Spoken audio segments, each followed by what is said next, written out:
نور رمضان، نور رمضان، نور اعوذ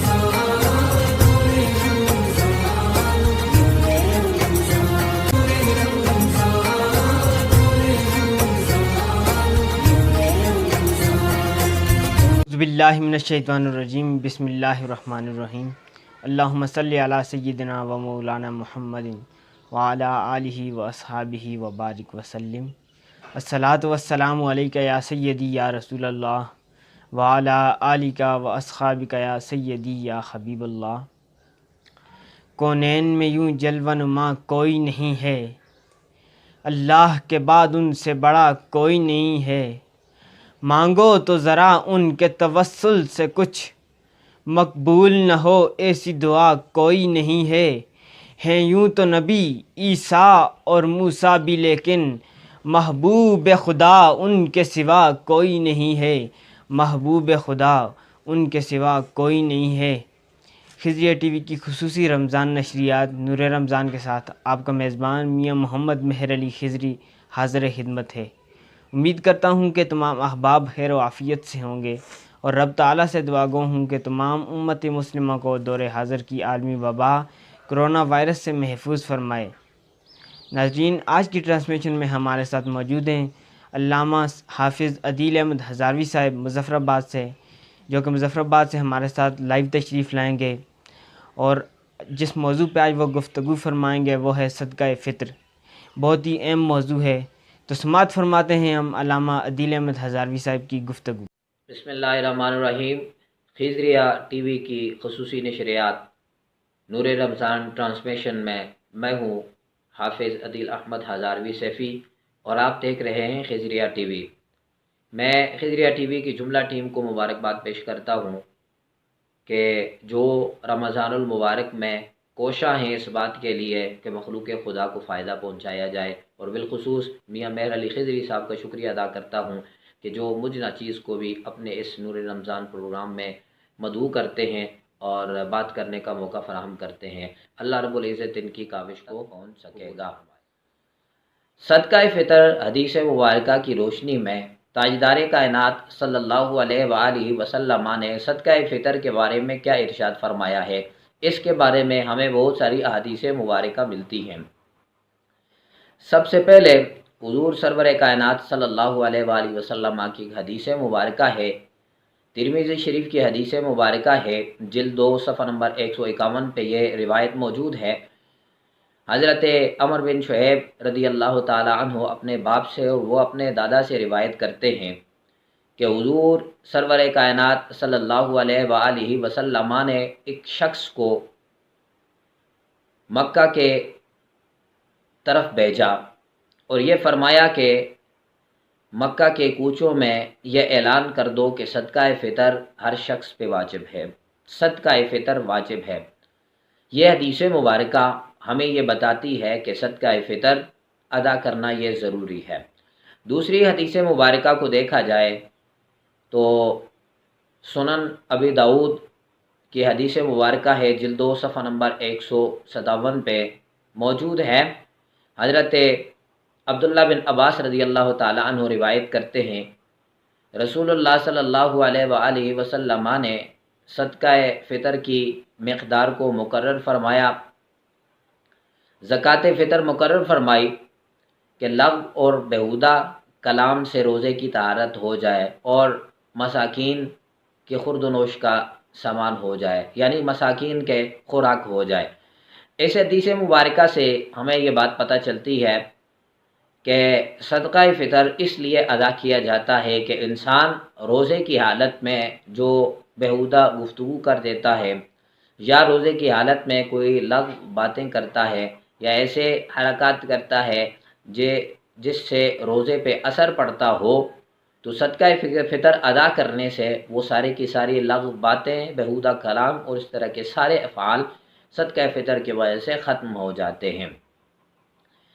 اس کے علاوہ تیسری حدیث مبارکہ تاریخ بغداد کی ہے، جلد 9 صفحہ نمبر 122 پہ یہ روایت موجود ہے۔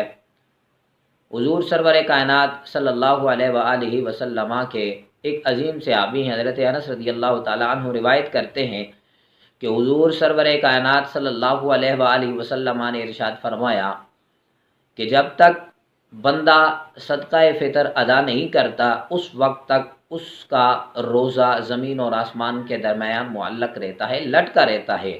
جب تک بندہ صدقہ فطر ادا نہیں کرے گا اس وقت تک اس کا روزہ زمین اور آسمان کے درمیان معلق رہے گا۔ جب بندہ صدقہ فطر ادا کر لے گا تو اس وقت وہ روزہ زمین اور آسمان کے درمیان معلق ہونا اس کا ختم ہو جائے گا، بارگاہ الہی میں مقبولیت پالے گا۔ یہ حدیث مبارکہ کی روشنی میں ہم نے دیکھا کہ صدقہ فطر کے بارے میں تاجدار کائنات صلی اللہ علیہ وآلہ وسلم نے کیا ارشاد فرمایا ہے۔ اب صدقہ فطر کی حیثیت کو دیکھنا ہے کہ شریعت میں صدقہ فطر کی حیثیت کیا ہے، آیا یہ سنت ہے، یہ مستحب ہے، یہ واجب ہے، یہ فرض ہے، یہ کیا ہے؟ تو ہمیں حدیث مبارکہ کے ہی الفاظ سے ہمیں یہ پتہ چلتا ہے کہ صدقہ فطر واجب ہے۔ جب تک بندہ ادا نہیں کرے گا اس کے ذمے سے ساقط نہیں ہوگا۔ اب ہم نے مختلف مسائل کو دیکھنا ہے صدقہ فطر کے حوالے سے۔ در المختار جلد 3 صفحہ نمبر 362 پہ یہ مسئلہ موجود ہے۔ صدقہ فطر کے واجب ہونے کے حوالے سے صاحب باری شریعت رحمۃ اللہ علیہ نے بھی اس کو نقل فرمایا ہے۔ وہ فرماتے ہیں صدقہ فطر واجب ہے، عمر میں کسی بھی وقت ادا کیا جائے تو یہ ادا ہو جائے گا۔ ایسا نہیں ہے کہ اگر بندہ مطلب کہ رمضان المبارک میں یا عید سے قبل اگر اس نے صدقہ فطر ادا نہیں کیا تو اس کی طرف سے ساقط ہو گیا یا اب وہ قضا ہو گیا، ایسی بات ہرگز نہیں ہے۔ جب بھی وہ ادا کرے گا وہ ادا ہی ہوگا، اس کی قضا کی کوئی صورت نہیں ہے۔ ہاں اس کے ثواب میں ضرور کمی آئے گی، اگر وہ عید الفطر کے بعد اگر صدقہ فطر ادا کرتا ہے تو اس کے ثواب میں ضرور کمی آئے گی، کیونکہ مسنون عمل عید سے پہلے ادا کرنا ہے، عید سے پہلے ادا کرنا یہ ایک سنت عمل ہے۔ تو اگر کوئی بندہ عید کے بعد صدقہ فطر ادا کرتا ہے یا سال میں کسی بھی وقت صدقہ فطر ادا کرتا ہے عید کے بعد، تو اس صورت میں اس کا صدقہ فطر ادا ہو جائے گا، لیکن اس کے ثواب میں تھوڑی سی، اس کی فضیلت میں تھوڑی سی کمی آئے گی۔ اس کے علاوہ صدقہ فطر انسان پہ، شخصیت پہ، شخص پہ واجب ہے، مال پہ واجب نہیں ہے۔ اگر کوئی بندہ ہے اور مر جاتا ہے اور اس کے مال سے صدقہ فطر ادا نہیں کیا جائے گا۔ ہاں اگر ورثاء بطور احسان اپنی طرف سے صدقہ فطر ادا کر دیں تو ہو سکتا ہے، اور ان پر کوئی جبر والی بات بھی نہیں ہے۔ اگر وصیت وہ بندہ کر گیا مرتے وقت تو تہائی مال اس کی طرف سے ضرور ادا کیا جائے گا، اگرچہ ورثاء اجازت نہ دیں، چونکہ اس بندے نے مرتے وقت وصیت کی ہے تو اس کی وصیت کو پورا کیا جائے گا۔ اس کے علاوہ اب اس کے وقت کو ہم نے دیکھنا ہے کہ صدقہ فطر کس وقت واجب ہوتا ہے۔ تو فقہائے کرام نے فتاوی ہندیہ جلد 1 صفحہ نمبر 192 پہ ایک مسئلہ موجود ہے کہ عید کے دن صبح صادق طلوع ہوتے ہی صدقہ فطر واجب ہو جاتا ہے۔ صاحب باری شریعت نے بھی اس کو نقل کیا ہے کہ عید کے دن صبح صادق طلوع ہوتے ہی صدقہ فطر واجب ہو جاتا ہے۔ لہٰذا جو شخص صبح ہونے سے پہلے مر جاتا ہے، یا وہ شخص مالدار تھا فقیر ہو گیا، یا صبح طلوع ہونے کے بعد کافر مسلمان ہو گیا، یا بچہ پیدا ہوا، یا وہ فقیر تھا مالدار ہو گیا، تو صدقہ فطر واجب نہیں ہے، ان پہ صدقہ فطر واجب نہیں ہے۔ ہاں اگر صبح طلوع ہونے کے بعد مر گیا یا صبح طلوع ہونے سے پہلے کافر مسلمان ہو گیا، بچہ پیدا ہو گیا، یا وہ فقیر تھا مالدار ہو گیا، تو صدقہ فطر ان سب پہ واجب ہو گیا۔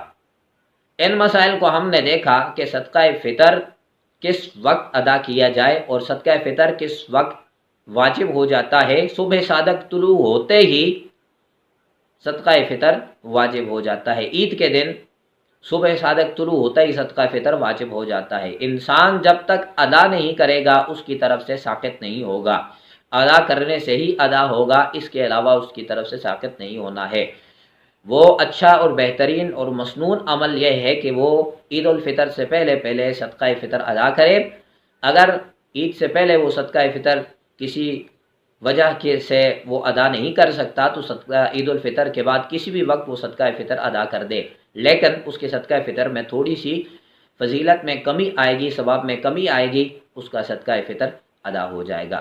پاکستان میں یہ دیکھنا ہے اب کہ پاکستان میں صدقہ فطر کی مقدار کیا ہے، کیا شرح بیان کی گئی ہے پاکستان میں صدقہ فطر کی۔ تو پاکستان میں صدقہ فطر جو 2 کلو آٹا ہے اس کے حساب سے، یا 2 کلو اعلیٰ کوالٹی کی جو گندم ہے اس کے حساب سے 125 روپے بنتے ہیں پاکستان میں۔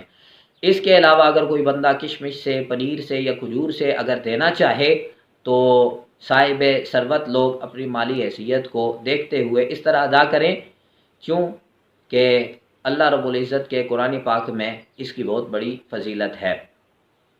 اب صدقہ فطر دینا کس کو چاہیے، انشاءاللہ یہ زکوٰۃ کے ساتھ اس کو بیان کیا جائے گا کہ صدقہ فطر کے مصارف کیا ہے، کن کن حضرات کو صدقہ فطر دیا جا سکتا ہے۔ تو انشاءاللہ امید کرتا ہوں آج کی اس ویڈیو میں آپ نے صدقہ فطر کے حوالے سے مسائل کو سمجھ لیا ہوگا، اور حدیث مبارکہ کی روشنی میں بھی آپ نے صدقہ فطر کی فضیلت کو جان لیا ہوگا، جو متفرق مسائل ہیں وہ بھی آپ نے جان لیے ہوں گے۔ اللہ رب العزت ہم سب کا حامی ہو۔ ماشاءاللہ علامہ صاحب نے بہت ہی خوبصورت گفتگو فرمائی، علمی گفتگو فرمائی۔ رب تعالیٰ سے دعا گو ہیں کہ ان کی آواز میں، ان کے عمل میں، ان کے علم میں مزید برکتیں عطا فرمائے۔ ہم ان کے بہت ہی ممنون و مشکور ہیں کہ انہوں نے ہمارے لیے وقت نکالا۔ ملتے ہیں اگلے پروگرام میں، تب تک کے لیے نور رمضان